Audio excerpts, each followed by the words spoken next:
There were some sign-in sheets that are going around. Please, everybody sign in. The other thing, there were some agendas that were sent out. Hopefully everybody's got a copy of the agenda. This one's got some meeting or time set aside. We're going to try and hit to make sure we get through the program. Just so everybody's aware of that on the agenda. And the other comment, we'll talk a little bit more about it. During the meeting, we're going to break up into a small group, probably 2 or 3. Okay, are people hearing you, Tim? Here. Not always. Pretty bad, huh? Oh, yeah. I'm sorry. There's a sign-in sheet. Like it's going around. Anybody need it? Over here. It's right over here. Here for us. Okay. The other thing, there was agendas put together for the meeting. Does anybody need a copy of the agenda? I've got a few extra copies. Okay. There's some time restrictions on the agenda, just so everybody knows. We got a lot of stuff to go through tonight. So we'll be working on that. And then the other thing that's going to happen towards the end of the meeting, or the last about a third of the way, 2/3 of the way through the meeting, we're going to break up into small groups for a few minutes. So everybody has an opportunity to talk about the current design and stuff in a small group. We'll have a short discussion on that too. And with that, I think I might trip it a little bit. Okay. Sorry, if you wanna...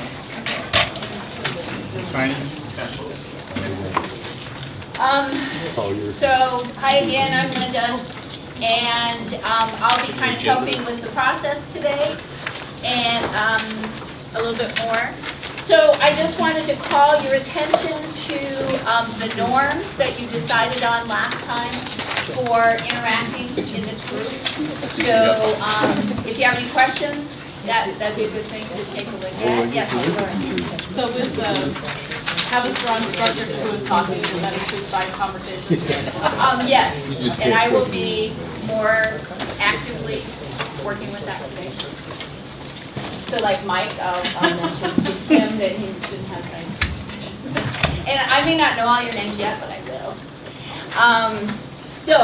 And I just also would like to, in addition to the agenda here, to preview the goals. First, the goals at the end of by the end of the meeting. One goal is to have voted officially, rather than a straw poll, for which design, the north or the symmetrical. That will come up really soon. Just because it was presented as a straw poll last time, and several people were already gone. So that needs to be done. And then also, there will be decisions on blocking out the primary locations of the next steps in section 3. So just keep that in mind. That's where this group is going at the end of the day, is to get that stuff done. This is the next to the last meeting. So, any questions about the agenda? You all had a chance to take a look at it. There will be also one thing that's not listed on here is that there will be a short break, probably 5 minutes, so you can get some of the munchies that are over there. The break will come just before the small group breakout. And there will be time for comments after. So any observers that want to make a comment, very short time for those. You'll have a time after the small groups come back after the small groups have reported back. For those of you who are observers, if you don't feel like making a comment out loud, there are blue comment cards on the back table. You're welcome to fill that out, and you can bring them to me. And I will make sure that either I'll read them during the comment period if you would so like, or I will just make them available to the group. Okay, any questions? Marvy. So, now there'll just be a really quick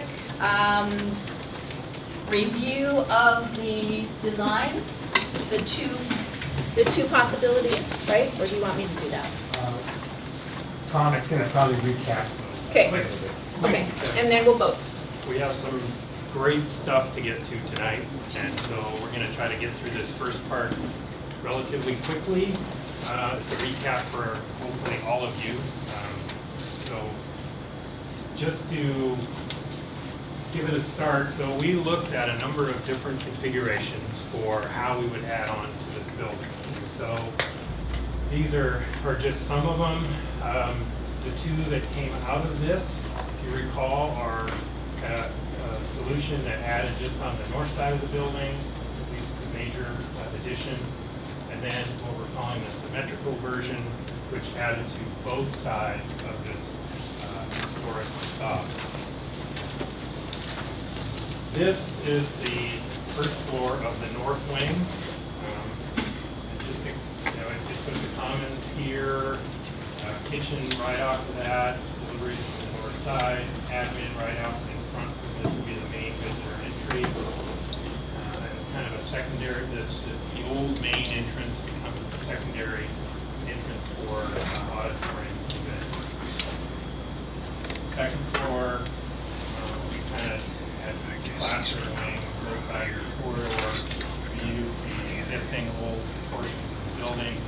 Can you speak up, Tom, please? Pardon? Can you speak up a bit? Talk to Sorry out about here, that. not there. Right. This is the second floor again, which stacked classrooms on that the new north wing. The third floor then was really just the existing old portions of the school with a new media center on the north end. And then in terms of 3D massing, what that might look like, we started to take a look at really just heights of these masses, and it has nothing to do with what they're going to look like or what the window configuration is going to be. It's really just kind of relationships of heights of the buildings and the size of the masses.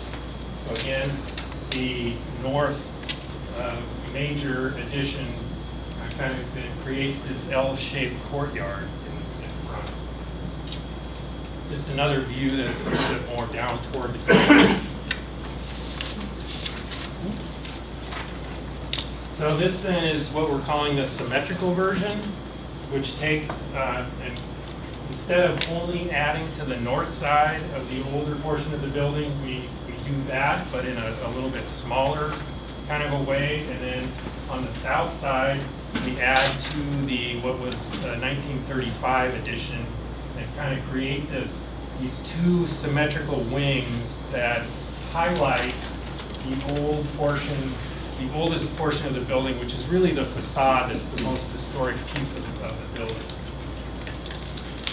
The Commons kind of takes over the main entry of the older portion of the building and kind of spreads out from there and takes advantage of the entire facade being the Commons. Second floor again then starts to stack classrooms on each of those additions and then utilizes the original portion of the building for smaller classrooms as well. Third floor, very similar to the other solution where we utilize the oldest portions as classrooms, and then a media center kind of takes over this sort of real beacon of a third floor on that north side. And some three-dimensional views of this, again, just to get a sense of what the massing might be and heights relative from new additions to the existing school.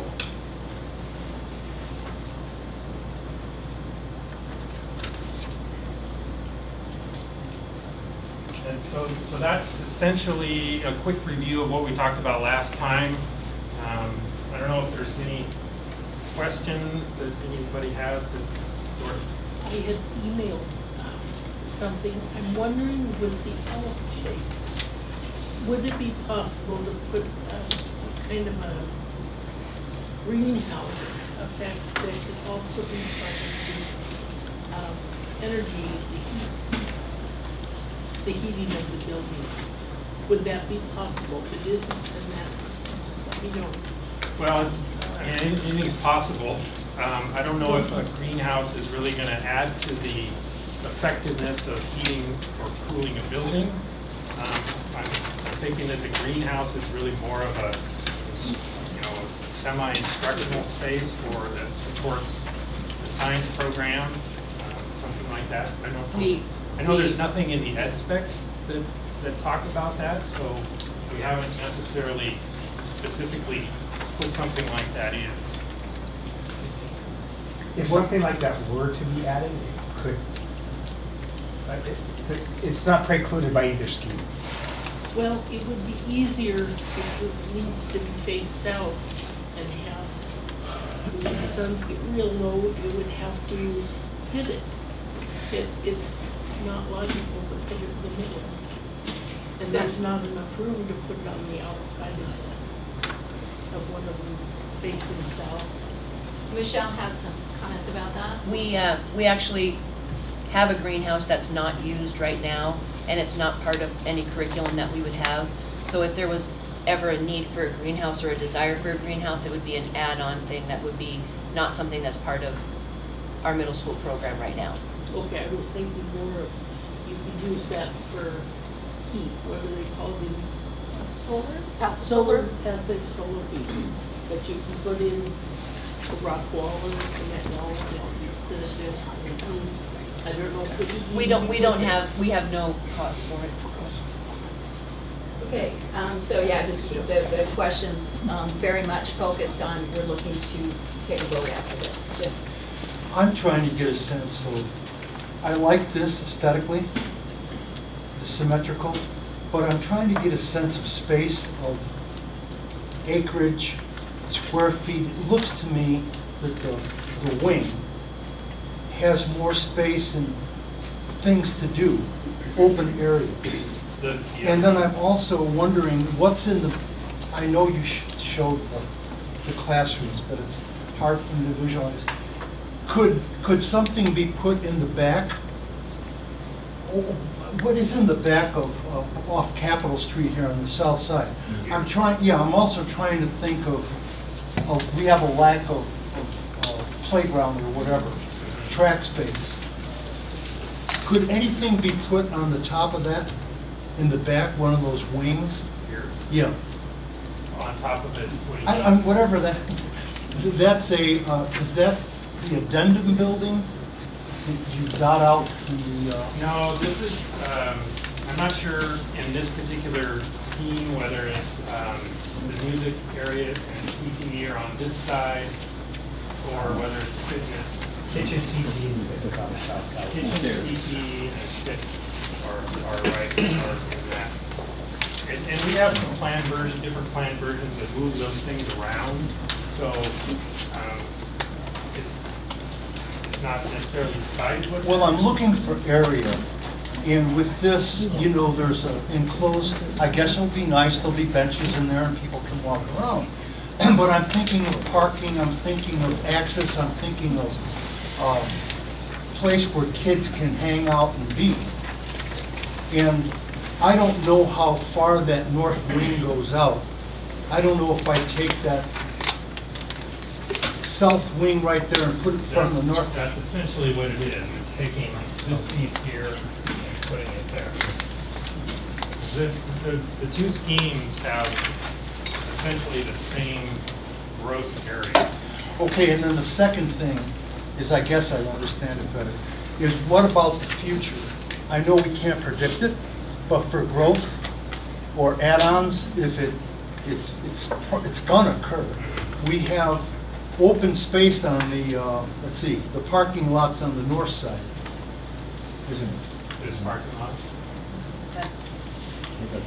Yeah, don't we own some property? That, We, right. This lot here. that's it, isn't there? And this There's a is hand down at the end right there.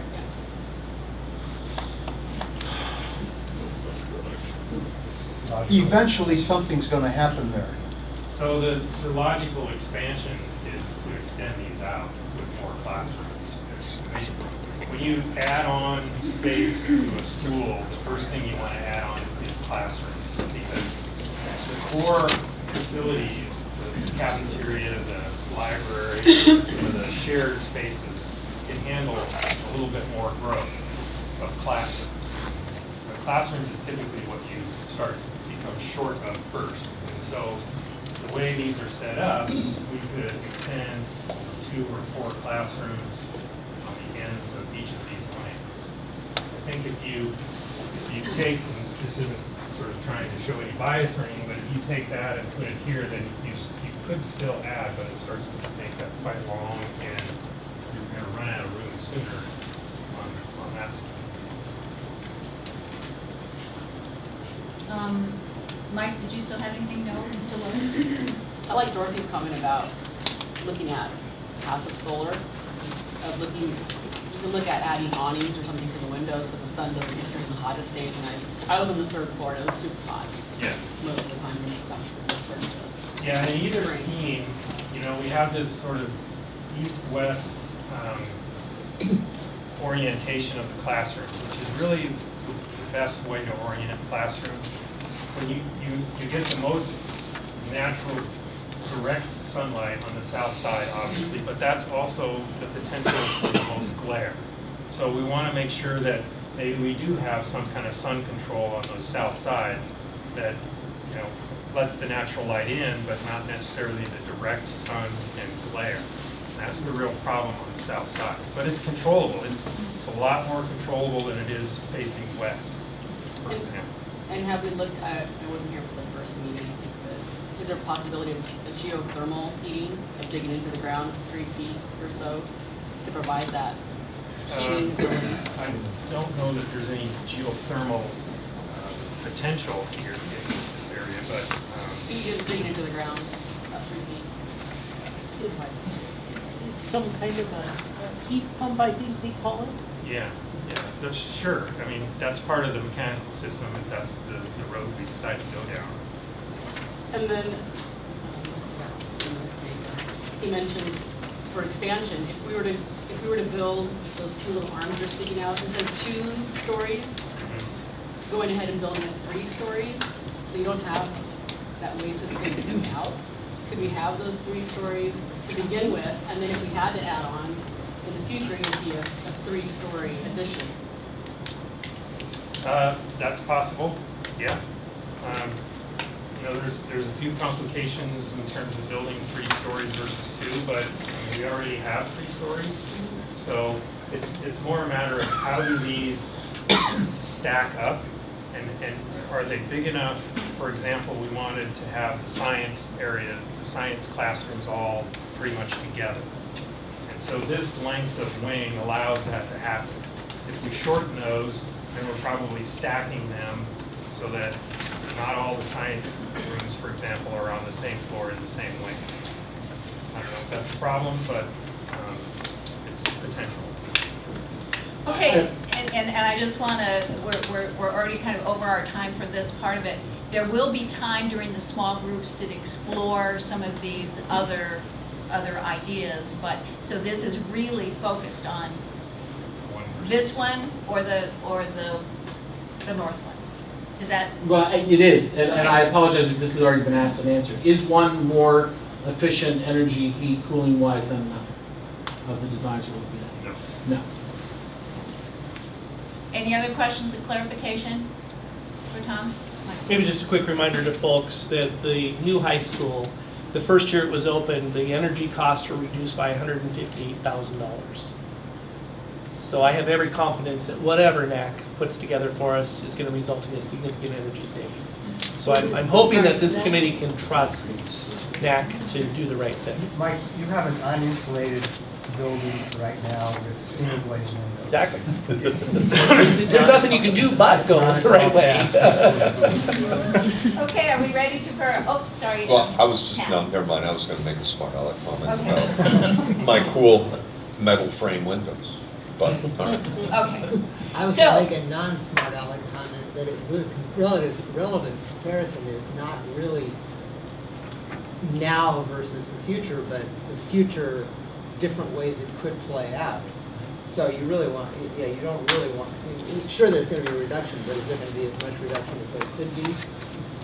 And Yes. is that cost beneficial? The bar is set really low, but that doesn't mean all we want to do is just get to that level. We certainly want to maximize and we'll do our due diligence to do that. okay. Are you ready? Take a vote? Yeah. Okay, so this is a real vote. This is not, this is, once you make this decision, this is the decision. And the group will move forward from now. So, we have the choice between this, the symmetrical option, and the other one, which is the one-wing north option. And this will be majority vote rather than consensus, if anybody had a question about that. Meg? I thought we were going to emphasize this.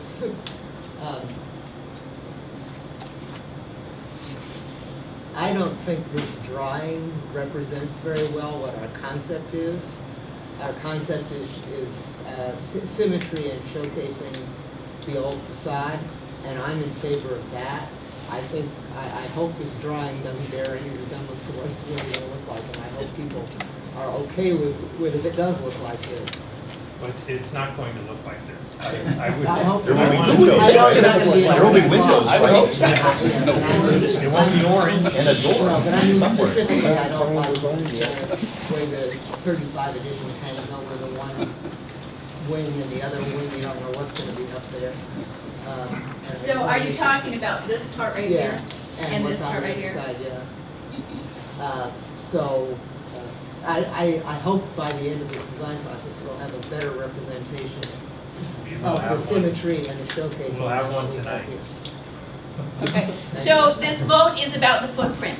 Is it going to be this footprint, or is it going to be the one with the north, long north edge? Yeah.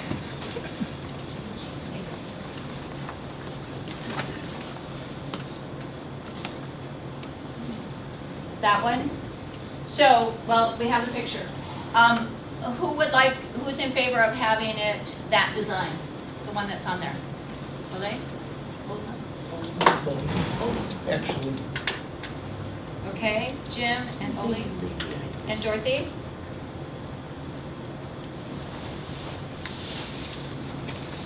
Okay, so 3 in that situation. Okay, so 3 for that. Did I get that right? Okay, and the other one? So who else is in favor of that one?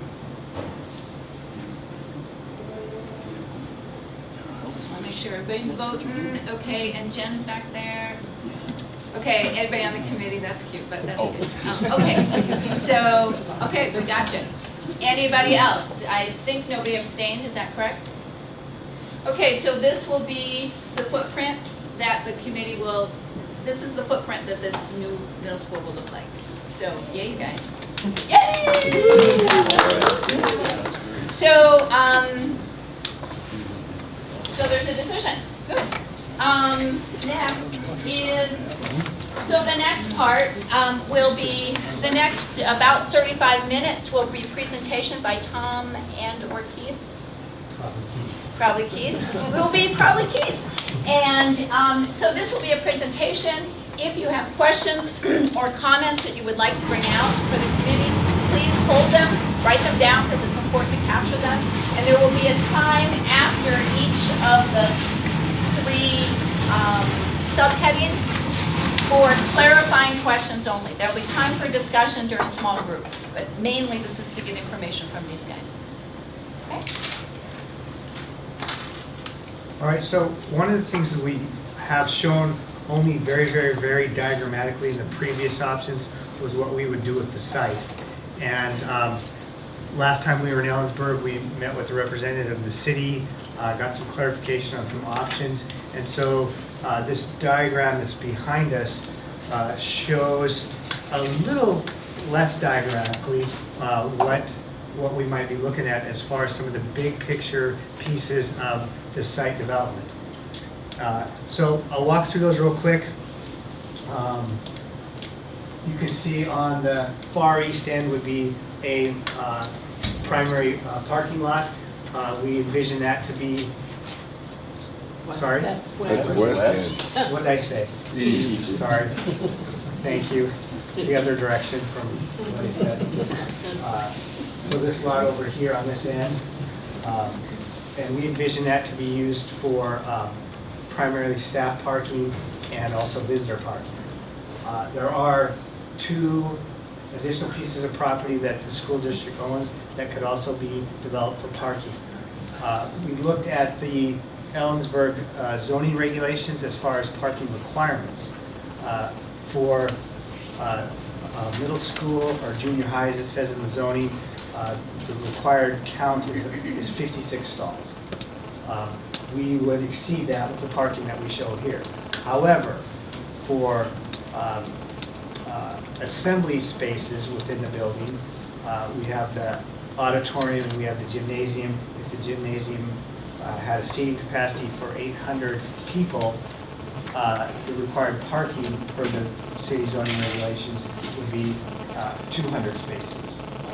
What we're showing here probably get us to about 110, so we wouldn't reach that.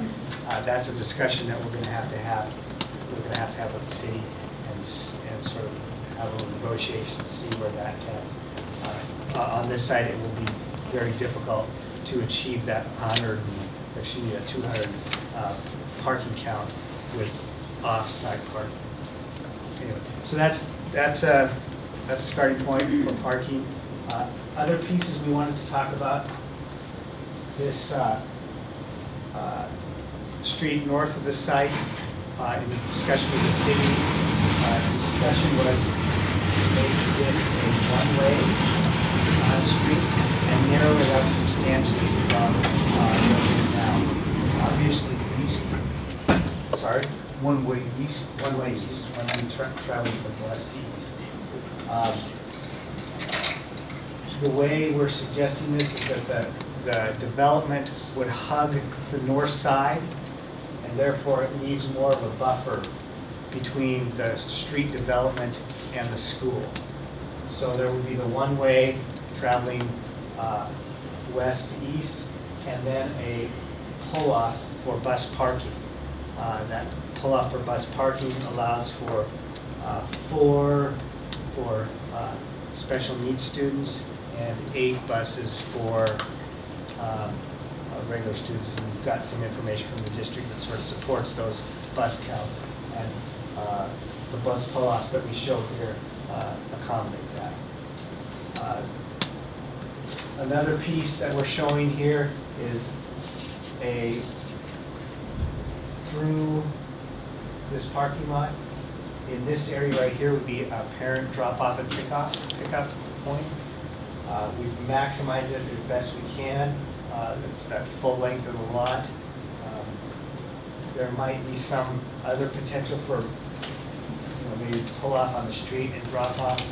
Those are things that we can talk about further with the district and with the city. The other piece of sort of vehicular circulation that happens on the site is event parking. And we talked about the counts there. The parking lots don't change. We still have the potential for parking here, the existing parking view here, and how that serves events. With the auditorium, this parking actually works pretty well for serving events in the auditorium. The existing gym more in the back of the building, it's a little more travel to get to an event in the gym. So those are things that I just want you to keep in mind. With what we know about the site, with the building configuration the way we have it, I don't see that there's a whole lot of other options for how we would lay out the site. I think it's important that we separate that bus traffic from all the other traffic that we can possibly. And by narrowing that, what's the street there, First? By narrowing First down to one lane, one way, and having the bus parking, I'm kind of imagining that no one would want to go there when buses are loading in. It's, so that the design itself sort of discourages that. So one last piece, in this option we show a service and delivery yard and access on the north. There is a little bit of coordination that would have to occur with bus traffic. We'll work out some of those details, but again, it shows that there is likely a possible way to make make it work with service and delivery on the north side. Any quick questions there? Jim? No drop-off on First Street, only here. So bus drop off Only on Capitol going in front. Bus drop off on First, yes. Bus drop-off at the northwest corner. On-site drop off here for parents. And again, I'm just sort of brainstorming, maybe there'd be. How do if we they wanted get to- out? They go all the way around and then out on Ruby? They don't go up the, Correct. So in other words, the drop off would never go up to First Avenue and have that interview with the bus and parent traffic. Does that make sense? Am I answering your question? yeah. Tor? The 110 spaces, does that include those two? It does. also? It does. Isn't there a problem with traffic going east on First, then emptying into kind of undeveloped streets, like that side, what's that called? Anderson? Is that Anderson by Lincoln? Sampson? And that's a pretty, Is that this? yeah, that one. I mean, They do it now. they already turned into that direction? Well, Yeah. I guess Yeah. they already go west to east on First, right? And so where they go from there is not going to change. Ed? Can you expand, can you expand on what the problem with the deliveries in that area were? On the north side? Yeah, you said you were working out some difficulties. Well, it's mostly unknown. The two, I suppose there's maybe three things that we can think about. One, you've got big trucks that deliver, so we want to make sure that we have turning radiuses, backup, loading dock, not loading dock, how we deal with that big truck. Second, you got small trucks for deliveries. Third, trash. And so, what city waste management needs to get in and get out, and all their clearances. We just haven't got to that point. I think Right. one of the things, though, the coordination part of it has to do with schedule. Because what you don't want to have happen is fill that parking lane up with buses twice a day and then have that trucks conflict show up. with deliveries. Yeah. One detail that's important to the district is the length of bus parking here is shown so that buses don't have to leave in sequence. There's enough length where a bus in the back, if it's ready to go, can pull out and pass other buses that are in front of it. I think the way they do it now is they pull in so tight end to end that they have to leave in order. Yeah, and just personal, I'm thinking the other end of that, trucks showing up at 3 o'clock when buses are already in their little line there. And That's a, That's the coordination. that's a definite issue. Jim? And then Jeff? Jeff, you had your hand first. It just looks like there's going to be a jam there. A jam. With cars have to come off Capitol, turn in front of the school, and that's safe because kids can get out of the car and nobody's going to. But it's also going to be a jam. They're going to have to go all the way around and then go out on Ruby. Yes. And I'm thinking there are going to be people at the critical times. I think you've probably seen how it used to be anyway. There's a little bit of a jam there on First Street now. That maybe there could be a flow for the people that want to go west on Capitol, and people coming up Ruby can kind of move in and then flow out, rather than have to go all the way in. I'm not an expert in this area, but it just seems like jam there. There's going to be a backup because maybe they'll be on Capitol and take their turn nicely, then they're going to have to stop, then they're going to have to stop again to get out. Hopefully they'll all want to go north when they come out on Ruby. It just seems like there's going to be a jam there. You might be right. What this plan shows is I think we've maximized the length of where we can have drop-off on this site, given the limitations of the area on the site. but we can continue to explore other ways. Rainy days, snowy days. Anyway, all right. And Jim, that's a good thing to keep in mind for the small groups too, is to bring up those ideas. Jeff?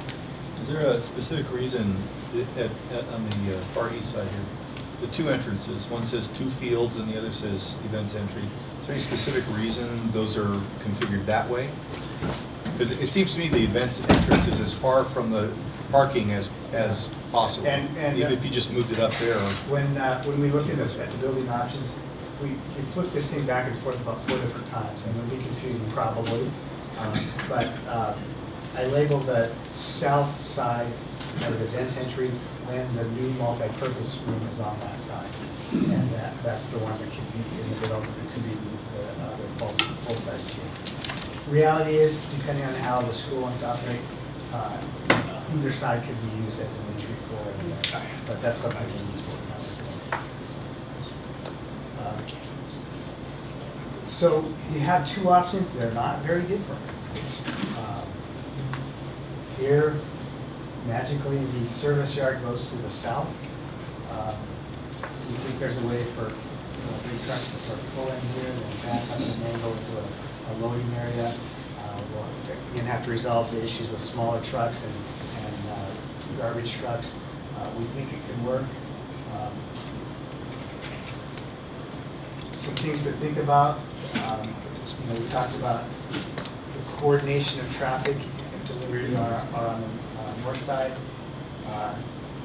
Think about the visibility of that service function on that side of the building versus the congestion or coordination of traffic with other traffic on Capitol, the visibility of this service function on a facade that's sort of on a primary street. Those are a couple of things. The one thing that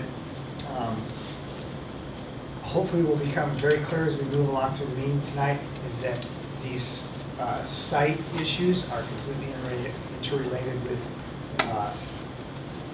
building functions and locations of big picture elements within the building. These are all interrelated. So, for example, if the kitchen is on the north side, guess what? We're going to have service and delivery on the north side. And if the kitchen is on the north side, it kicks over a couple other dominoes. And those are things that we want to walk through along the way. But again, here, the important thing to think about is, what are the site impacts of having the service, delivery, those functions on the north or south side. So with that, I kind of want to move on into some of the building orientations that sort of affect this discussion as well. I did throw in this slide, by the way, just to talk about what you have now. I mean, it's a little harsh. Cross the street on asphalt and walk onto a little bit of pavement and asphalt, and there's a pretty bleak entry canopy, and so it's a sort of harsh sense of entry. One of the things that we show, I think, in both options, if there's a little sort of buffer space for some of the major entries, we soften it up with an idea of some landscape. There's a little breathing room, a transition from the street to the building. So we think those are the key components that will sort of improve the sense of entry over what you're looking at today. So we have 5 options to show you, and it's good. I bet it's going to get confusing. So so this option R3 is exactly like what we had shown last time as an R3. However, we produced it with computer software instead of my hand drawing. So there's actually a lot of work to get to here. So there's sort of 4 big pieces that we're going to be looking at as we go through these options. One is the location. administration counseling, high needs, the kitchen, and then what it does to the commons. So in this case, admin is on the north. There's sort of the reception secretary area has a presence on sort of passive supervision on the commons. That admin entry point is very close to the secondary entry where kids would come off from the buses. It means that the kitchen, therefore the deliveries are on the south side. And again, because we were replicating what we showed last time, we showed the high needs area on the north side in the administration room. Michelle and her staff have made it very clear that's not desirable. And so the next option you're going to see is switch that on that. Where's the principal's office? Right there. And again, today, I don't want to really focus on where the principal's office is within this admin block. Let's just focus on where the admin block is. Take it to the next step. Michelle needed to see some of this detail to give her a very valuable input on what some of the location options might be. You're going to see in the various options that kitchen, CT, fitness kind of flip-flop back and forth with band, choir, multi-purpose. We think that those functions are kind of interchangeable on either side of the auditorium and gym. So those are things that we'll see. I think Tom pointed out the commons in this original 1929 classroom wing. The commons would overtake that entire facade, so when you approach these windows, all are open into the commons across that full length. You see the full width of the auditorium entry. We think that's a big feature.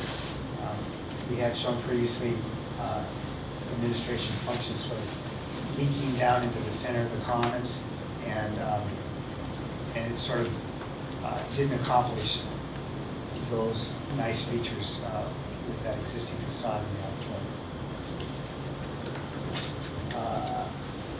We'll move up to the next level. Just quickly, Tom pointed out again, there's a desire for the science classrooms to be in a department organization. It works pretty well and fits in this configuration, which is a combination of existing and new construction. Classrooms fit very well in this new wing. That's kind of easy to do. One thing that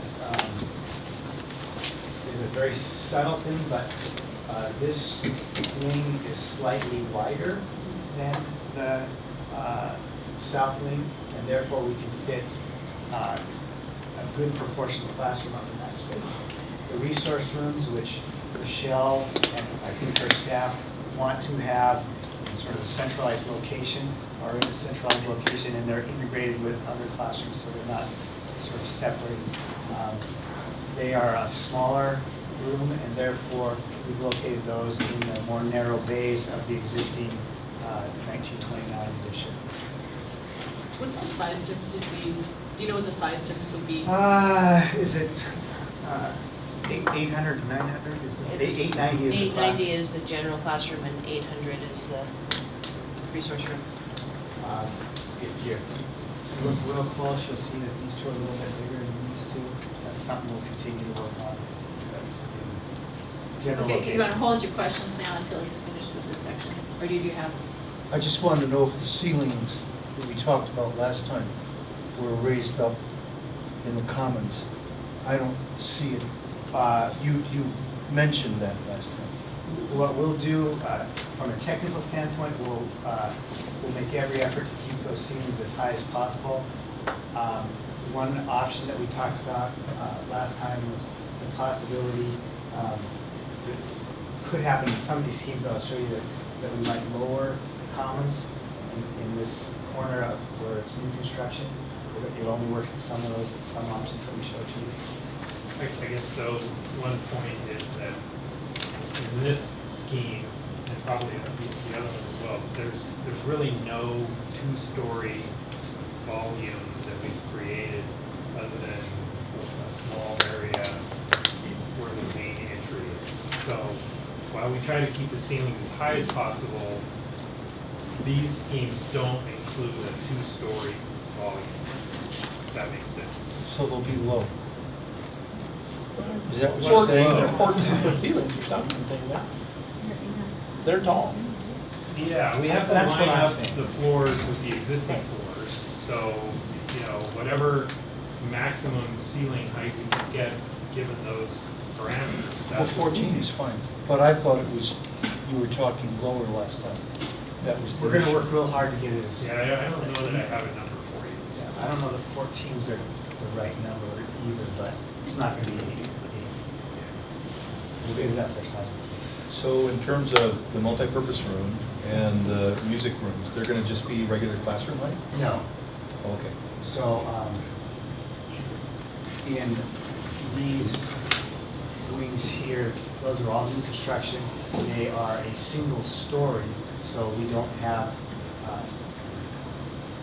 floor space on top of it. We can do what we need to. Again, this upper third story, third level of the classroom wing, as Tom described, we've got kind of this penthouse location for the media center library. We have glass almost 360 degrees, sort of a destination location. We do have some classrooms in kind of the narrow bay, but they're actually a little bit bigger than programs, so maybe that's a good compromise. And when we manipulate these, hopefully without, we're going to have some long conversations with our structural engineer about the shifts that we need to get these classrooms in a more appropriate proportion. But I think we're on the way to getting our classrooms to work pretty well in the new and existing where we know we're not bowling alley classrooms. All right. So now, the two upper floors are virtually identical in all these options. So we're still back to focusing really kind of on those four pieces that I talked about: admin, kitchen, high needs, and commons. So in this one, option R4, the only difference is that we've shifted high needs from this north position to the south position. That's the only difference. The implications are that high needs is more integrated with other classrooms, but with bus drop-off for special needs students is up here. That means instead of coming into an entry right here at this the end of this wing, they'd have to walk a bit further to get into an entrance.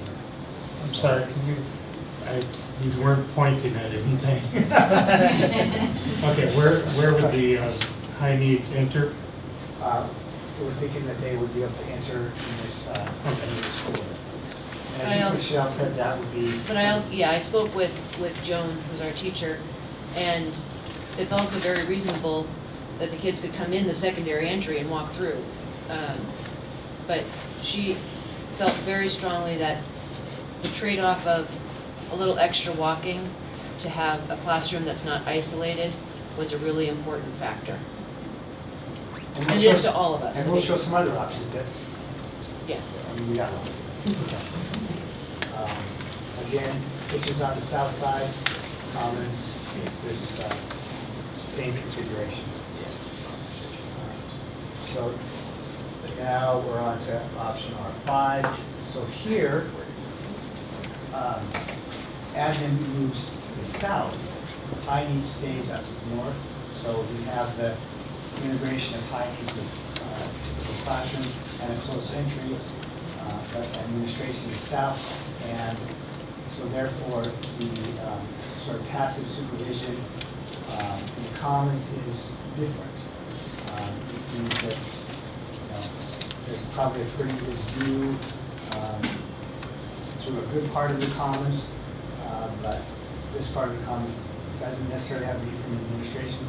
Michelle will have to tell us how big of a deal that is when we have it. It does mean that for everyone coming in from the north, primarily from buses. They leave the buses and come directly into the commons, just like others coming into this main entry come directly into the commons. So I think the commons, again, is a pretty nice single contiguous space. This means that kitchen moves to the north, of course, and we talked about those implications. And Keith, The pin don't work. Okay? just real quick, wasn't the high needs bus area right by where the high needs area is? Right here. Yeah. Thank you. What's the capacity of the commons right there? How many people?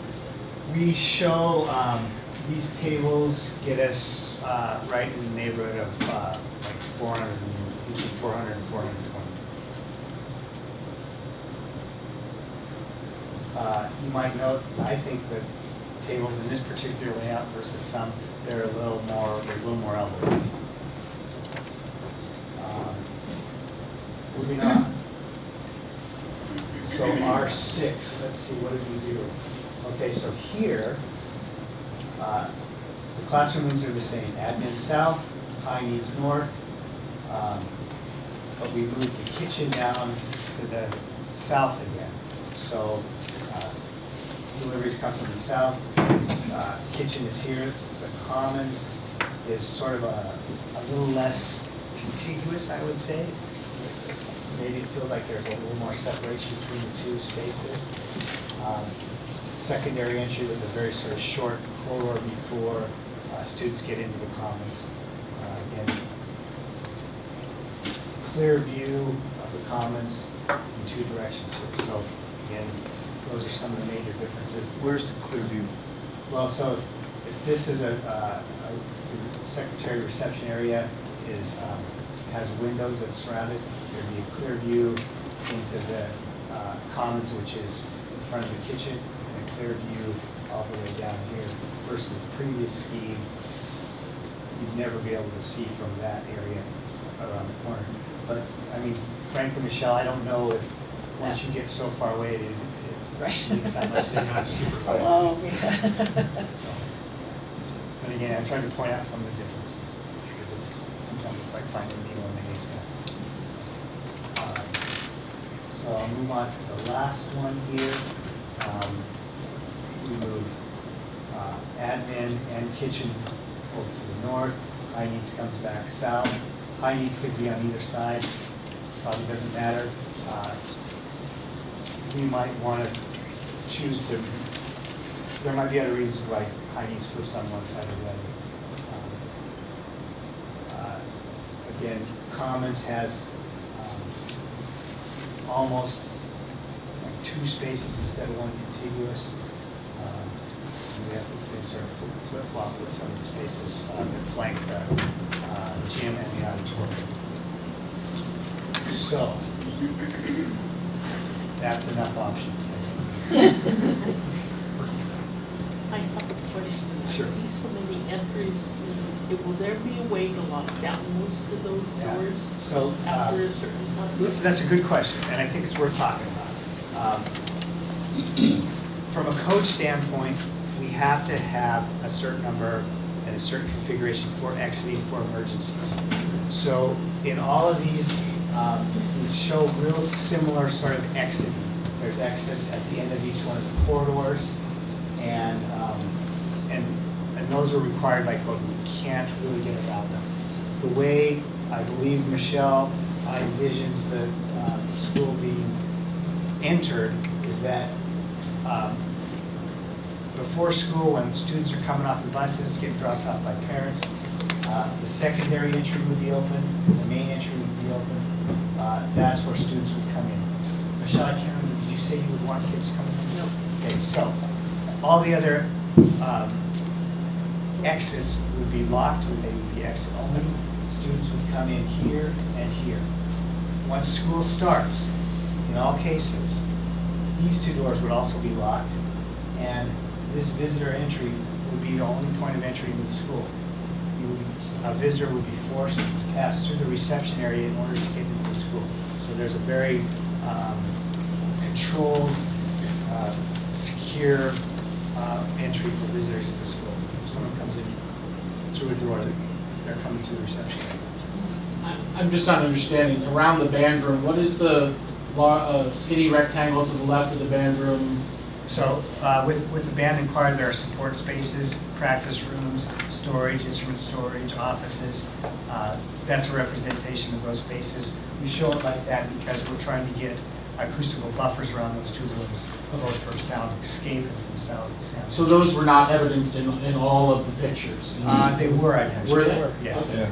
And again, that's, we'll work out those sort of details, but conceptually, it's for acoustics. All right. Dan, did you have a question? Yeah, so the PE department, I guess, is gonna have an entrance out onto the field or exits to the field. Are those are gonna be controlled, keypad or some other way for them, just? Yeah, card swipes. We're actually in the process of implementing something similar to that. They're all buildings right now, but this would, since it's new construction, would have all those implemented. And one thing that was talked about last time or the time before, when trucks come here, they tend to come from the west. So trying to make a left turn, especially with the big trucks coming off the Capitol, is a problem. Unless we can tell them to go on a different street and come around instead of coming from the east. And I, you know, I must confess, I don't know Ellensburg well enough to know what the implications are, but I'm imagining that some habits and patterns will need to change, or but that is, I think that's a we're gonna good change this. consideration of thinking about having deliveries north or south. Because if it comes from the west, then they'd be able to come down first, assuming there aren't buses there, so the timing is worked out. But that's similar to what happens now, and that would continue if those deliveries were on the north. But I think you're right. If we put it on the south, then those trucks are going to want to go around the block or something and approach from the east. If there's a big truck there, you know, the way we had started to configure that drop-off, they'd have to come. Small trucks, maybe some of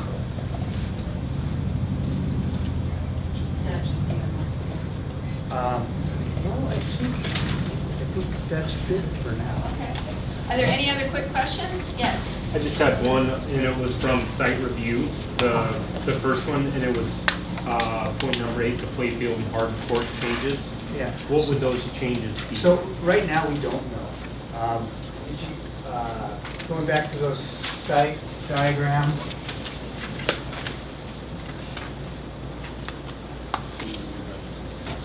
You know, in both cases, there's some undefined spaces, you know, outside of this vehicular circulation.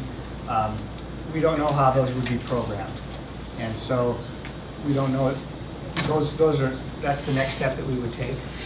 So I guess it would just be, maybe there'd be potential for just a rethinking of where those hard spaces would go potentially? Correct. Okay, correct. Thank you.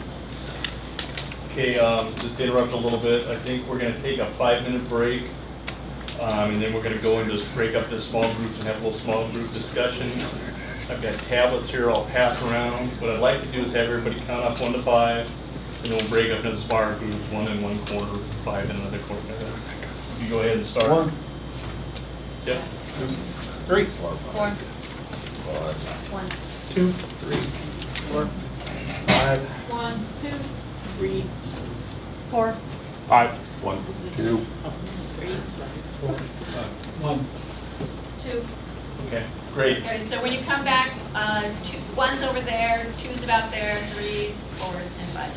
And we've got, it's a pretty tight timeline to have your discussion, so try and be kind of efficient, move along. Okay. Yeah. Look at it next week. Well, I'm just gonna say, so the point of these small groups is to Get total participation from everybody, so make sure you go around in your group to get everybody's opinion on it and stuff. I want to make sure everybody has good involvement. the discussion. But on what, just everything we've seen so far? There's two topics that we're going to talk about. The current site layout. We went through the different site layouts, talked about having the deliveries on the north side and the south side. So have a brief discussion about site layout. Then the other one is current plan layout. We had a quick run through the current plan. Take a few minutes to look at the current plan, do the pluses and minuses on the current plans.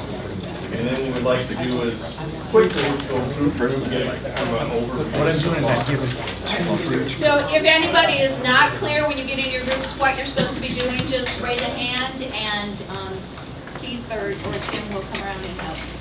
Okay, so 5 minutes, so you should be back here at 5:37. Around the door. Say twos. I got the next year. So twos.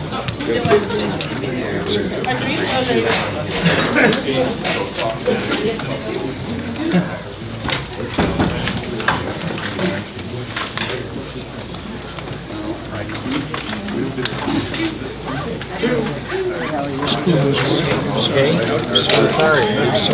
I didn't realize. I felt pretty bad. We got some pencils.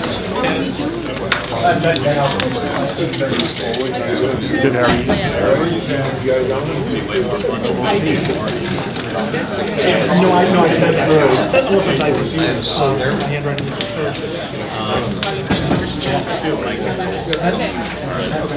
So current site layout. Oh, yeah. No meeting Thursday morning. That works? No meeting Thursday morning. No meeting Thursday morning. But definitely one Thursday afternoon. Well, I'll be here no matter what. All right. You and I can we'll talk about something. Yeah. Good day, sir. How you doing? You know what?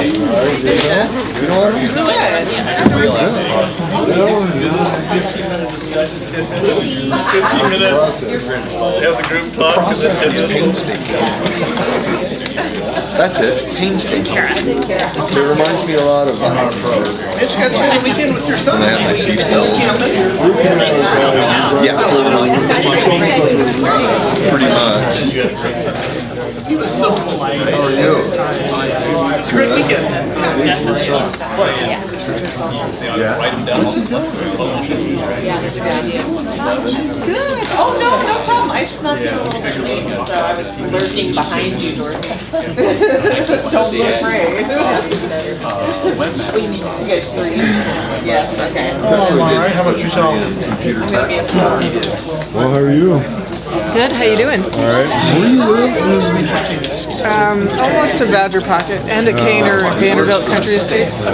Not, That area? I was gonna say it's too bad you're not. that's right. 'Cause they didn't get. Oh, you're talking about District the... 5, yeah. See, I think that whole district is... I'm not sure I think that's a great idea. What? To have one from each district. Well, I know I already made motion at the last meeting. We're gonna redistrict Oh. three geographical and two. Hey, you might want to think about heading toward your group. Oh, yeah. Kate, my youngest, went through. Hey, your son is awesome.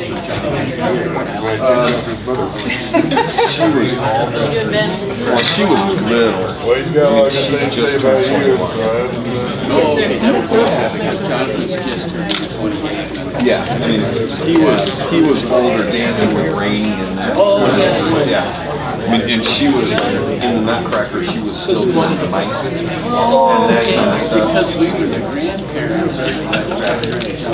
Well, yeah, whichever. Yeah. Oh, no. Tell myself hello. All right, cool. Oh, that's right. I do. I make him recently. Name, face.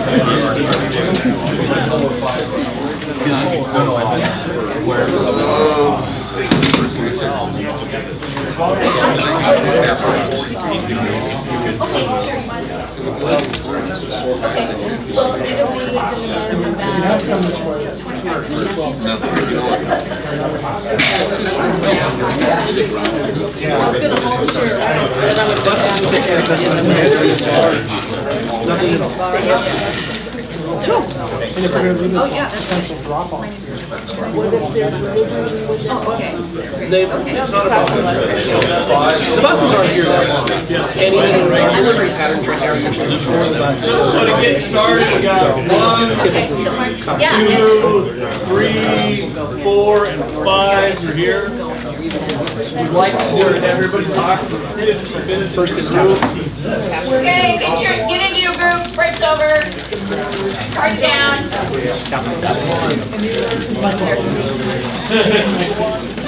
And that's what I really like about this plan is because what they've done, and I saw that they've other than buses and deliveries, we've never really done much savings. Sorry. How do you do it? It's all.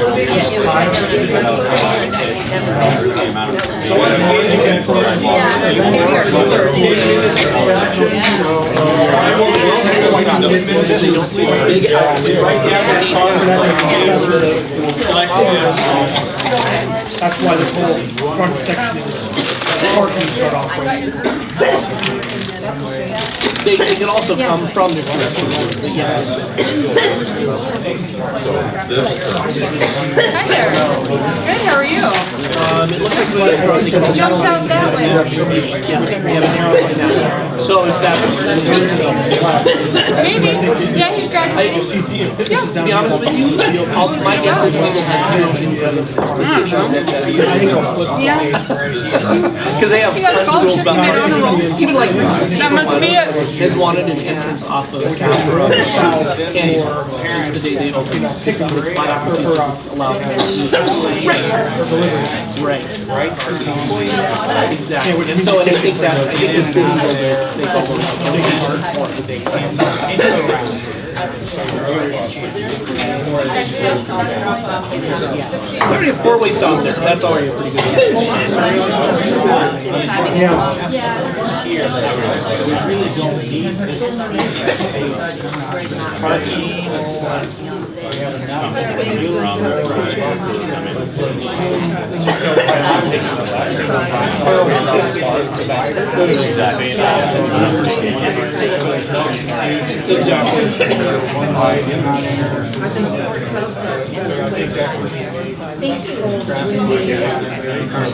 Well, we do. This is And the city, you don't look at that building. So this building may eventually be abandoned and we may pick up that parking lot. What you would lose is part of the incentive. That part doesn't really matter to them. So I think But it works really well for sports entries too. We already have a lot of folks on weekends today. When we used to have a lot of folks.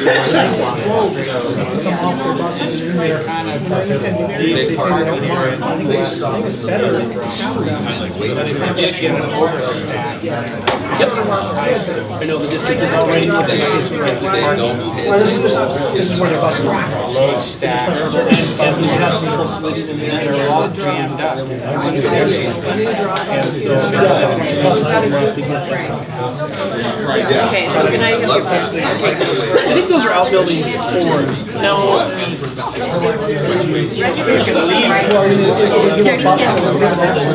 pretty sure these are outbuildings for that. This could be Where there's idea behind Western only this case going to crash. this would be all. Then why not do, why can't you do one of these? They wanted to around. So what else are we doing? This is half it growing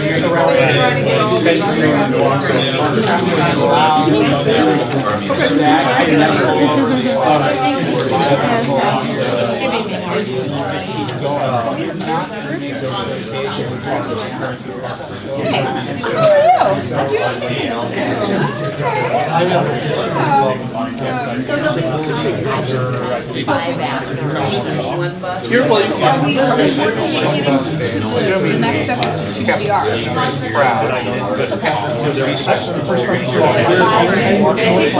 At least the conversation taken on was about. And you made the first one of us when we got left on that. We're getting there. Yeah. did it on both of these. So we can like decide real quick, because I think actually they're gonna want those short. So we kind of like first have delivery scheme, So they say right? the current site layout, positive, negative comments, and then the current plan layout. Then looking at all of these, a couple of things. For instance, Well, I'm not the expert. Right. behind these two bus areas, and so we put it through just to let them in. It just makes sense to be able to stretchers and whatever else. And nothing else. As far as a visitor coming in, at least in terms of they will see. It doesn't matter.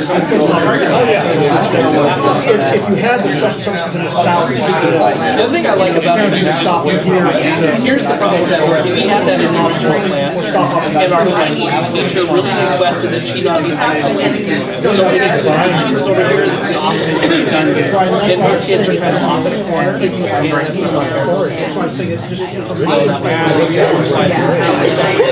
Yeah, I don't think there's already nearly enough. Is it kind of like is in a way it allows two separate parking spaces. Because sometimes during the day we have different activities to do. We have to use the public for testing. You know, we could have some sort of a portable door or spaces for that.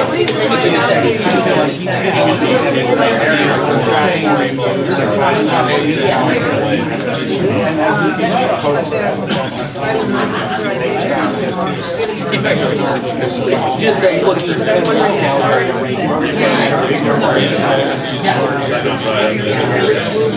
There's this classroom. There's classroom, open space,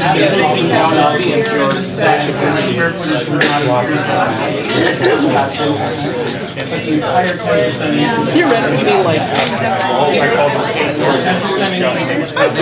are you worried about it? I know that we would ever. The server will be there. We also have.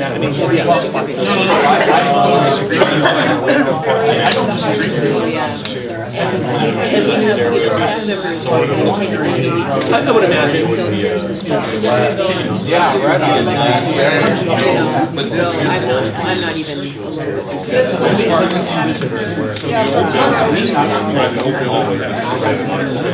Yeah, so everybody's about halfway through the open discussion, so. Do you need the restrooms? Not to rush here. They're right here. I think this has the ability To the other end. like, I think that's right now. you know, and Mike Poplawski just whispered.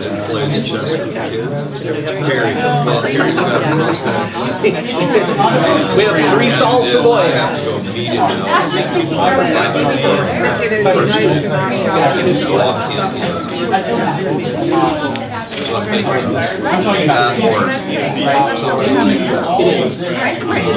It's just say it's almost an or do we want to have?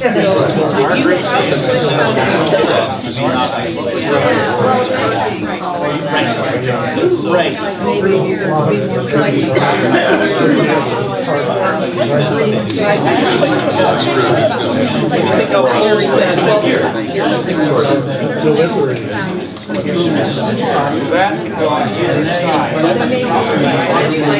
Yeah, you know,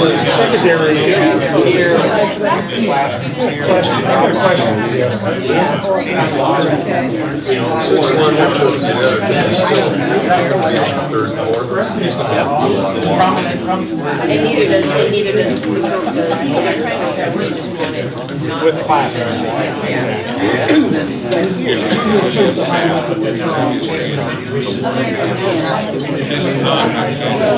I think if we Yeah, because it's a I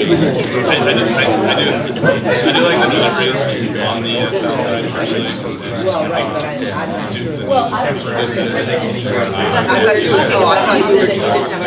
Yeah. This area.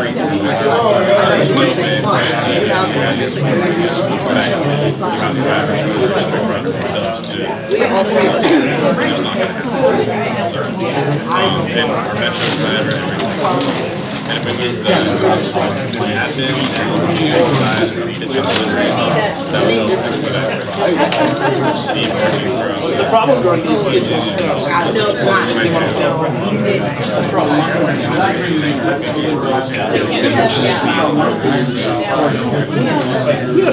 Are the few bedrooms we have outside right now?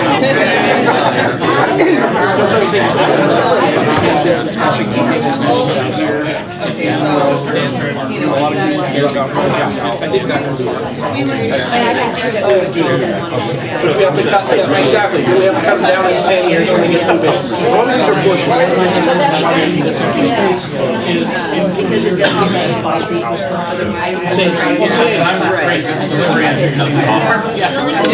I don't want to know. What's right outside?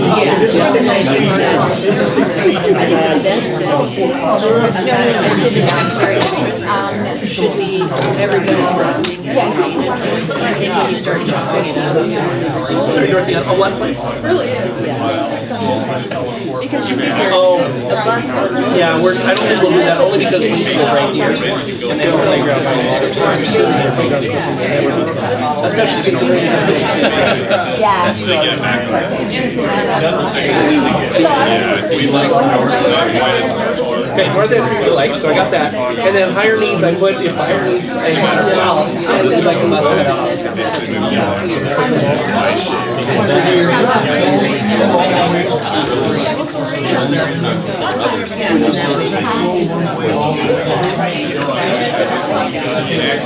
Seems like there's so much to cover. Look at this.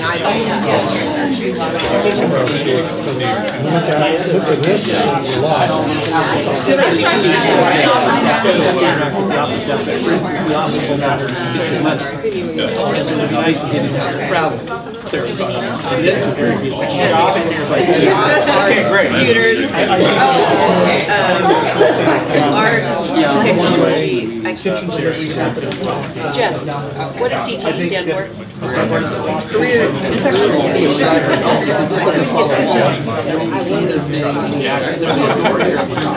but this is going to be like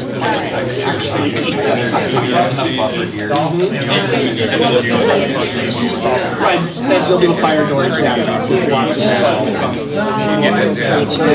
It's really loud.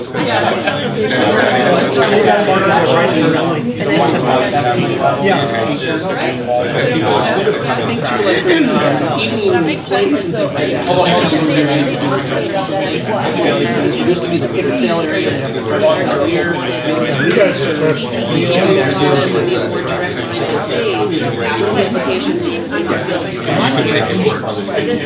I love it. You know, and that's a good point. Because in the past the kitchen was so isolated from the auditorium, we have that. But I'll bet that somebody we absolutely have. The other thought I was thinking was but this could be a nice area to put and then the other activities would be animal cables out and bingo and things like that. Really well. As you're going through this, if you find a clear preference for one of the R's, go ahead and note it. That would get us ahead. How do you mean? Would you have a set? Which means the band. I think the other floors. The doors must have. Talked about it. Well, my thought is that. Is there one of the designs that? Well, a couple of things.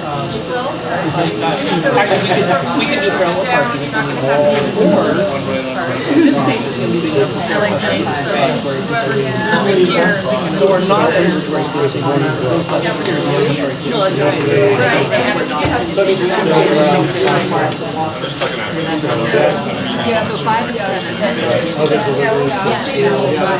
Where the actual. I'll get it down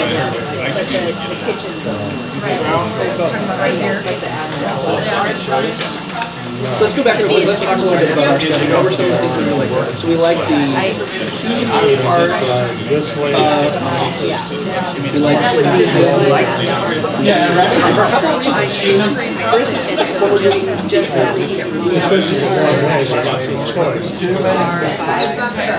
So we can actually divide this up into classrooms. We could.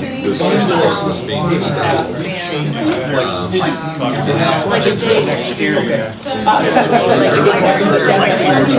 Okay, all right. But what's really nice is this is an area that can be used as one classroom Loading area or this could be the different sections. and actually it could be So it makes for a really nice division, and, we can put up some sliding walls or having Which side? So I think there's a neat division. Yeah, you have that issue.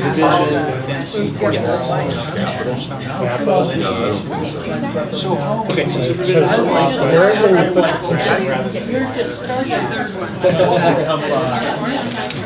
Okay, so, and we like the delivery. Our first of September, right? First of September, when it's still 90 degrees out. You guys The only comment wouldn't need it on the Yep, I got that. Okay. Okay, so now let's go ahead and what was the other one we were talking about? We're fine. Because it's identical, but there's No, he's saying, so when you have that, the admin. I believe that's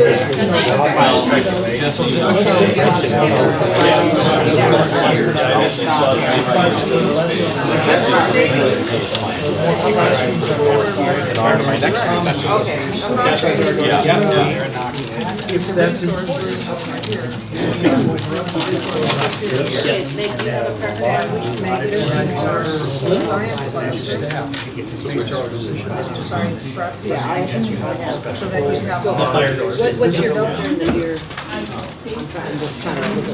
You could maybe do that. It depends on how big that resource you have. Just so everybody knows, about another minute, then we're gonna open it up for discussion. Okay. 1 minute. Very much up. 1 minute left. Everybody, give 1 minute warning, and then you'll just report on whatever you got. Maybe you could jog the corridor between. Our favorite. This much window. Lights buttons, sometimes it's nice to have these little. But it depends if, is there resources? They're getting South Lake. They'll get South Lake. Yeah, you're right. But one of the things we can look at too is we can run our east direction so they get this end, it's staff room. Yes. We have to replace the election. I think that's on that.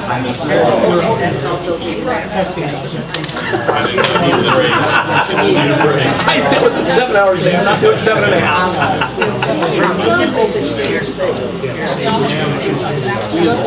And I, what we do is can be very internalized, but there's that appropriate light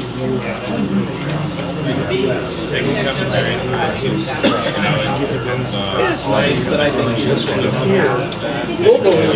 And then you don't have that view down the corridor. I know that's And that's what we don't have here.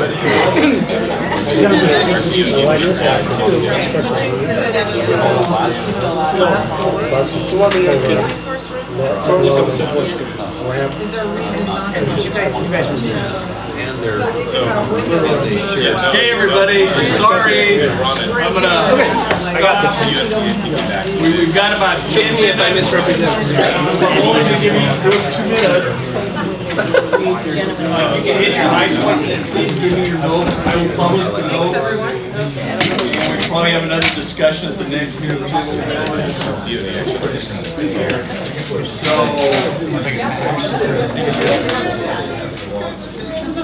Oh, look, and here's the one with Yes. Talk to the Tom. They can take the comments. Okay, so Valeria asked me to speak behind me.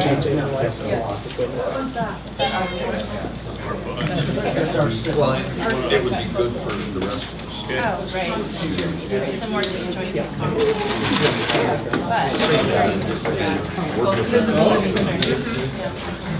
Well. That's it. Go ahead, group one, go ahead.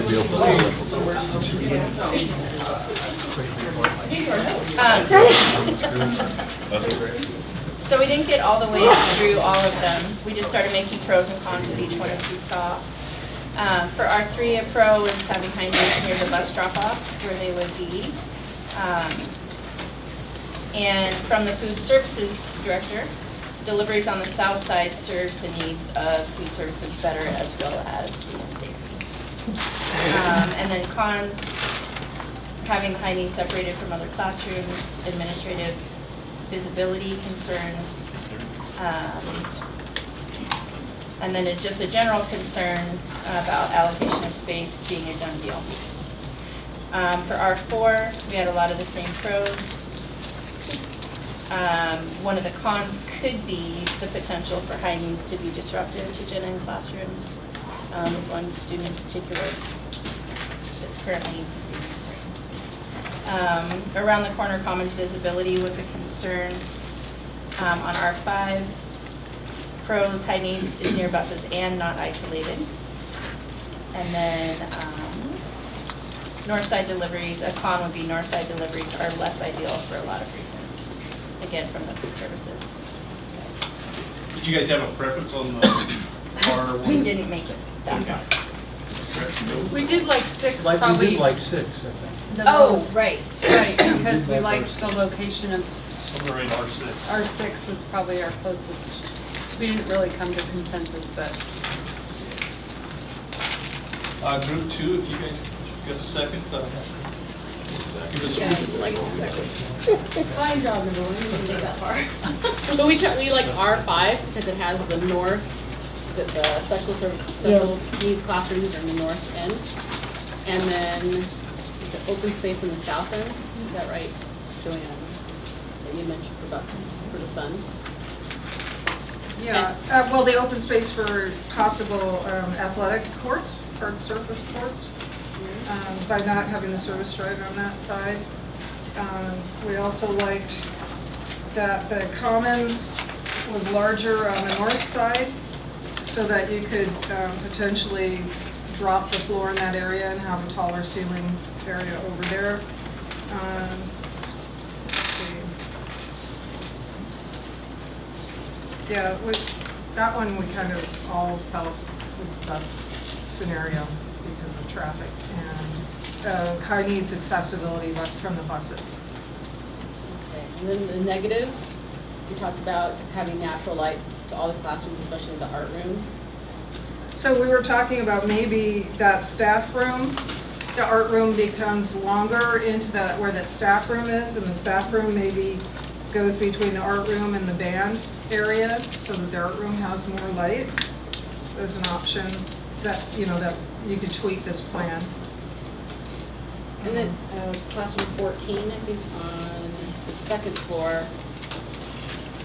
Oh, that science room? The science room. So we thought that on the second floor, our biggest negative is that there's, I think it's science room number 3, has the least amount of natural light. And we were talking about possibly moving, say, room 4 over to where the science prep is there and making that science 3 where resource 4 is and where it is, so that it has more natural light there, and move the science prep in the middle off the corridor where it doesn't need any light at all. So that was another idea. And I just added, I haven't mentioned the group yet, but we don't have a specialist room. I talked to Joan about not having a specialist room that would include psychologists, the OT, and speech. I already asked about that. Oh, you did? And it's in the high needs. It's built in? Suite. Then we're covered. I'll grab your sheet. And then group 3. Summer Keys River, can you get R7 up there? I know what your preference is. Shocking, right? There it is. Okay, so our group almost very quickly surfaced on R7 as being our favorite for a couple of reasons. First of all, we really liked the kitchen being on First Avenue. We felt like that all of the industrial part of the building being on First, so buses, deliveries, everything, that would be good. My experience has been that we don't get many, if any, deliveries during bus times anyway, so I don't think it's going to be, we don't think it's going to be a conflict. The other thing we like is that the high needs on the south, we are not thrilled about it being so far away from the bus area, but if you look at the site plan there, it looks like there's enough room that a cutout could be put off of the Capitol Ave for at least a couple of the high needs buses that could service our non-ambulatory students. And then the ambulatory ones could still move the high needs buses at this end if need be. So that's a possibility there. We actually very much like this two-part commons, and I know, so I heard somebody say vision, they weren't thrilled about that. But the office can see both areas very well. This allows for a two divided areas. So for instance, when we're doing state testing, we have to use the commons area because PE classes, for instance, don't have desks. And so this could be an area that one classroom could use, this could be an area another classroom could use, there could be some sort of a temporary or moving divider that could be put there. We're also thinking about after-school activities, dances, our school socials. This, for instance, could be the dance area. We could set up our ping pong tables, bingo, the other things that we do down in that area. And then for evening activities, for auditorium use, for instance, this could be where they serve the refreshments, and this could be the ticket area, or vice versa. I mean, there's a multitude of different things that they can do. And we also caught the art staff room thing. We had exactly the same comment in our group, and maybe there's a way that the art room could be here for more light, adjust that with the staff room, whatever we need to happen there. So that's us. We also liked visitor entry, secondary entry can be viewed by the admin office. Yes, thank you. And that was one of my big things. Yep. Great, thank you. Group 4. We had, sorry, I moved. The first bit of conversation that we had was actually in relationship to the staff and visitor parking and drop-off. Mitch had a suggestion that would take a little tweaking and reworking, but it would essentially allow, so on the north end of the parking lot there, to save some of that just a portion of the First Avenue so that parents could actually pull out there with a barrier so that they can't cross into that one-way traffic, but they could pull out, head west, and then turn off, have left-hand turn only. So in other words, make First Street, retain the current width, go straight through parent drop-off, they curve left, yes, now they curve left. So you go out here. Yeah, solid dividers, separating the one-way configuration, then traffic demarking, and it's a left turn only, then onto Ruby, so that you can get that constant flow through. This, I agree with somebody made a comment about, I think you did, this is a traffic jam. So you'd say parent drop-off would happen like. Right, and away they go. And then you could still maintain the other entrance. If that did get jammed, you'd have a secondary entrance. Turn left on Ruby. Pardon me? Turn left on Ruby. You turn left onto Ruby. You can make it left turn only. That's an option. Traffic. You have to talk to the city on your You're traffic. talking about right? All right, you're coming out onto Ruby. Now, if you go with the flow of traffic, I beg your pardon, so you would make a right. Right-hand. Looking at it. That would jam it up a little. The other way. Yeah, let's just jam this up. That would be the high school. Right. Yeah. I'll turn left. So you get the idea. There needs to be another way to get out of there.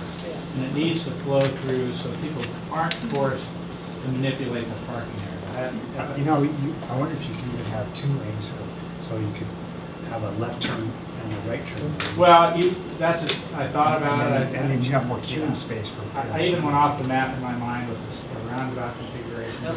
The issue is to maintain the integrity of the one-way west-east, obviously, and create a solid barrier to make that function. But Michelle said the loss of a single bus space was not an issue in her mind relevant to the turnout right there. But I don't even know if you need to lose that. Here's the street. There's the street, so you almost have enough room anyhow, regardless.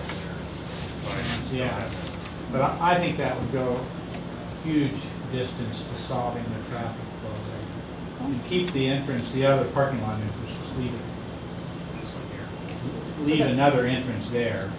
Whether that's the right spot, you did some logic on why it was there versus right in the middle or whatever.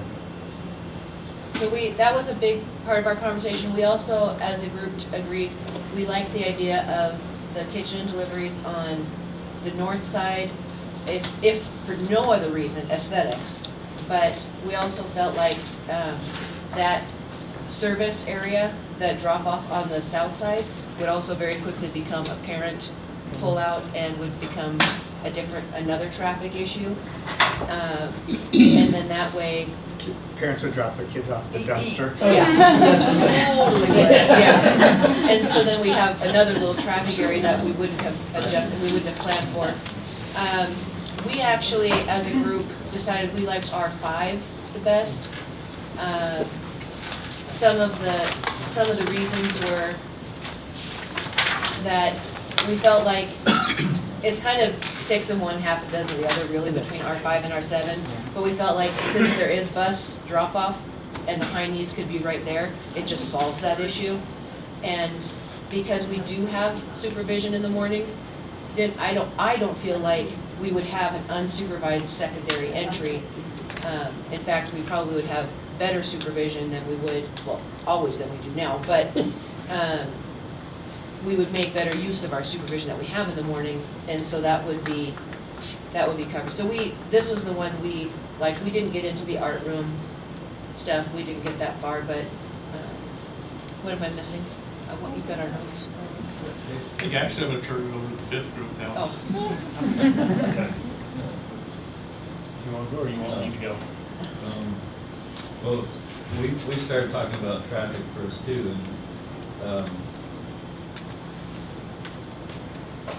figuring that truck drivers are going to learn eventually that they need to come at a certain time and come from a certain direction.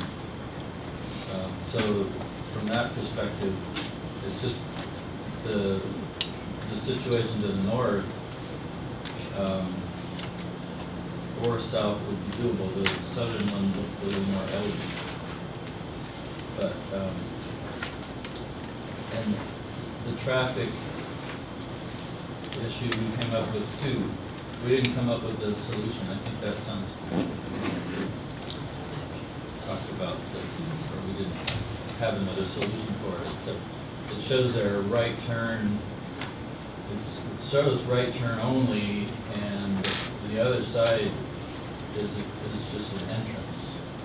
So it's not going to have the same problem that they have at the high school, where 2 lanes going out and one's a left turn, and I've sat there for 5 minutes trying to get out. I think what we show anyway, and I don't, there's a couple different ways to do it, but you could enter here, it's one-way traffic, so you could exit out here, or you could enter, it's still one-way traffic, but you can enter or exit from either of these. Yeah, it's just that what really blocks up stuff is anybody trying to take a left turn out of that, coming out of that. So. Yeah. And we're showing right turn. We are showing, you Yeah. exit, but you only go right. Right. And then looking at the R's, we like number 7. We like the north side kitchen and drop off, or kitchen and deliveries. With R7 a little more preferable than R5. And those are the 2 that have north side. So, and we didn't get too far along in there. I did have one question, if we go back to the site. The difference between the 2 sites.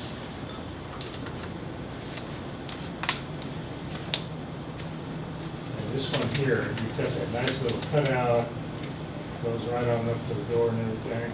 And then the other side one, so much different. Why? The distance from the street. You couldn't have made a cutoff. Well, and then wipe out all the bus parking. Gotcha. Well, see? I mean, we could. I think we have an opportunity here to actually get deliveries back more perpendicular to the building, at least for the bigger trucks. And so on the other one, we didn't take a big truck, there's no way backing in. Yeah, which is why I see this one. That's why it's that. I was just wondering why you didn't do the same thing on the other side. And it's because of the bus parking. Right. It eats up a lot of bus parking, but I also don't know that we needed to do that. You can still get the bigger trucks in that space. And so on First Avenue, that means that a truck is going to stop and then back. A big truck will stop in traffic in that one way and then back in. Which you probably could get away with that on First, but maybe not on Capitol. Well, yeah, you can't I was get just- away with that on Capitol, sure. I heard that during Group 1's discussion that the food services director preferred the south side delivery as opposed to the north side, where a lot of us who are not in that building chose the opposite. I was kind of curious as to why you preferred that. Is it just the elegant solution, or what was the? I think it's more functional, one. Two, I think safety is a huge factor. You know, I mean, I live on Anderson and I come out right next to the middle school every morning to head up to the high school. There's always kids hanging out in that area. You know, if that's a bus space, you know, students will be coming in and out. And we don't only have the drivers for our broadliner distributors, we also have our Metro driver, and we're working on more farm to school stuff, so we're gonna have farmers that are gonna be making deliveries as well. So, you know, there's some aspects of traffic there that could cause congestion and safety issues, and that's really my primary concern. Are you thinking because we'd have kids exposed to lots of different people coming and going? I just, the second a kid gets hit, I mean, I would just, you know, that's the last thing I want. Absolutely the last thing I want is a student to get injured. So is there, I think the biggest conflict in my mind is bus, because we're taking parent traffic off of First. Right.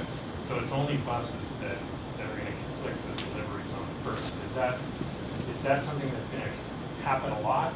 Is there a way to control that so that they're not coming at 8 to 8:30 or, you know, 3 to 3:30 or whatever I mean, the morning's the prime time for deliveries, and you know, there's students out there before there's sometimes even building supervision. So, you know, that's a concern. That's why I want to put it on the table. Well, and also, like you said, with the pass closing and stuff, that can mess everything up. Yeah, I mean, Deliveries. I don't know how many, I mean, I've worked in food service in this county forever, and you know, they get some snow in the pass and there's delays, and what was your 5:30 delivery now becomes your 8:30 delivery. But how much of that is? Yeah. Yeah, quickly running out of time here.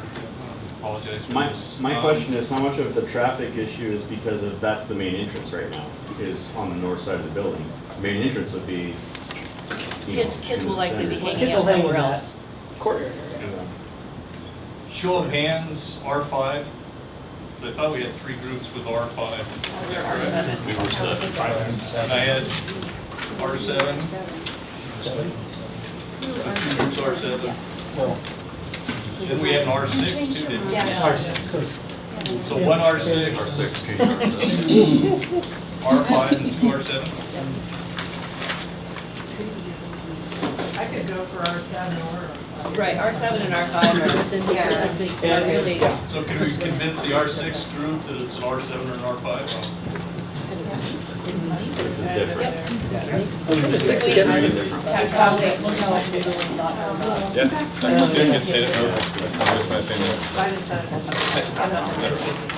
I'm not gonna, but you're not gonna be here for 30 minutes, are you? Devil's advocate.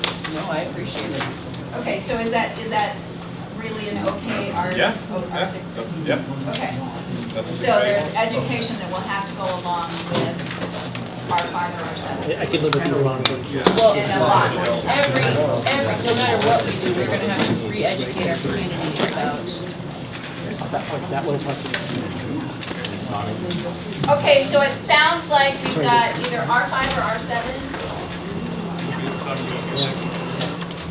Okay, is that enough? Okay.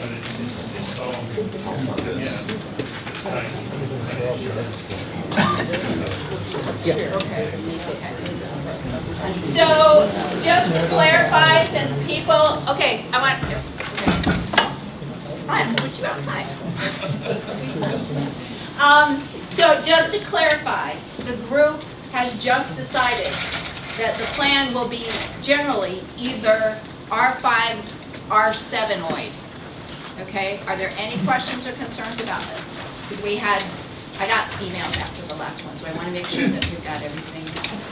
Okay, anybody have concerns about that? Okay, going. Okay, is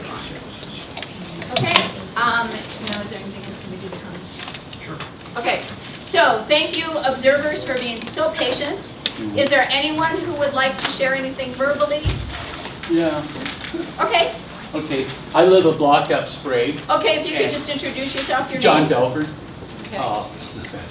And I live a block up Sprague, and I'd like to see Sprague stopped or dead-ended at first, and Anderson possibly too. And I think the ugliest view of this building is on the north. You're looking at it's a terrible sight. And I see everybody wants to turn it into an industrial area there, it sounds like to me.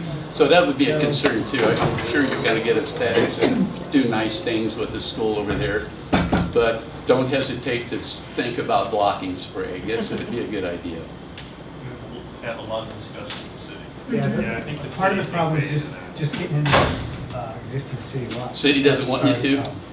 Getting access into the district lot. Yeah, I know. Well, they can change the access to first. Yeah, the one concern the city had too was emergency vehicles being able to make turns and stuff. That's a wide street there, and they could use part of that parking lot. I think it could be done. Of course, I'm biased here. I want that one. I'll work with them, believe me, but that's all I have to say. I enjoyed the meeting. It's interesting to know what's going on, and I'm feeling a little more confident about this school. I don't envy you either. Thank you, John. Adrian? Okay. Linda, I just would like to advocate for having the office at that north side. I think it's R7, where we would have the most visibility. I like the idea of the secretary having eyes on both entrances. Okay. Thank you, Adrian. Anybody else? Oh, yes, right, sorry. Yeah, hi. I'm Mark Lane, and I teach at the university, teach music, and before that I taught high school, middle school, and elementary band for 27 years, and I've been involved in the design process 3 times prior to this. I have a question about the size of the band room and choir rooms, square footage wise. I know they were proposed at 2,500, and I heard that it was cut down to 1,600 square feet. That's right. Neighborhood. Proposed or requested? Yeah, 2,500. But no, I'm asking. Requested. Requested. I just want to make sure that we were. Well, I'm sorry, Michelle, what's the difference? I don't know. The requests for the general classrooms were 32 by 32. The requests for the science rooms were 1,250 square feet.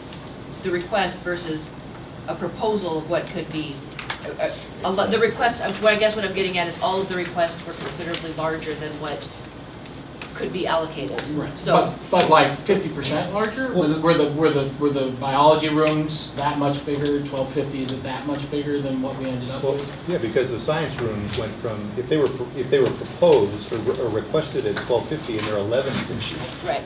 That's not even 10% loss.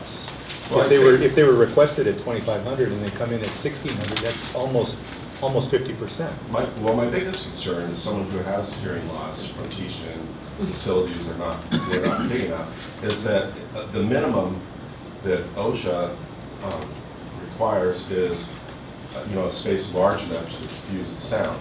And I'm not sure what the ceiling height is there, but even if the ceiling height is 18 feet, which is the minimum for a tuba, for the overtone series to even disperse, and so you can hear all the overtones, the 18 feet, that's only 14, that provides about 480 cubic feet per student, when the minimum should be 550 to 700 cubic feet per student. And for a 60 piece, that's for a 60-piece band, which is pretty typical. In fact, I believe the beginning band starts off that size. And by the way, the worse they play, the more important that is, because the sound is a little more polluted, and the decibel levels reach, it becomes a safety factor not only for the students, but for the director who has to stand there for several hours a day.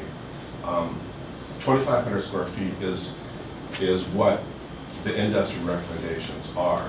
a minimum 18-foot ceiling. And I mean, right now the facility is smaller than 1,600, so why would we want to duplicate that mistake and put student hearing at risk, and in particular the person who has to stand in there for several hours per day? An orchestra actually requires more space because they take up more space just to play the instruments. And so, I've been through this. I actually taught in a school the size of Ellensburg for 13 years, and was not allowed to teach in the room until they built the new one, actually, which remodeled the cafeteria, because it was a safety hazard. And at Kennewick High School, they remodeled it too small, and we ended up having to spend the entire instructional day in the auditorium. And so I would hate to see, and that room, if I'm not mistaken, was about 1,700 square feet. It wasn't big enough to accommodate a 60-piece band. So I'm just encouraging you, since it's new construction, that part, is to make sure that we're at a minimum somewhere where we get the cubic volume per student at an appropriate level so that the students can hear what they need to hear. I mean, music, we teach critical listening. We don't just teach them how to play the fight song. They have to be able to hear everything that they have to be able to hear, from the flutes to the piccolos. And the director, not only in terms of teaching them, but the students, because we teach directed listening. And so that's my concern right there. Okay. I'll take it under advisement. We'll review I can provide, there's materials online by the Wiener Corporation, design materials, that spells all this out, not only that, but treatment of the walls and the ceilings, so that we create an environment that we can actually teach in. So Mark, could you make sure to leave your contact information? Sure. Make sure there's some blue cards back there. Sure. Okay, are there any other comments from observers? Okay, So we got 5 minutes to go through I'll hold 3 on. topics. Now, Mike, what was your? I have a 1-second question as a follow-up to his. In round figures, what is an extra 1,000 square feet going to cost us? Probably $250 to $300 a square foot. Okay, thank you. Plus Well, to get the 2 extra classrooms, to get 2,000 square feet was $700,000. Okay. So $350,000 would be. Right in the ballpark. Okay, thanks. Okay, so we're not going to get to everything on the agenda, obviously, because it is 22 minutes after 6. What do you guys want to do? Hunt? 7 minutes for aesthetics? Yes. We can. Okay, well, give a start on aesthetics. So,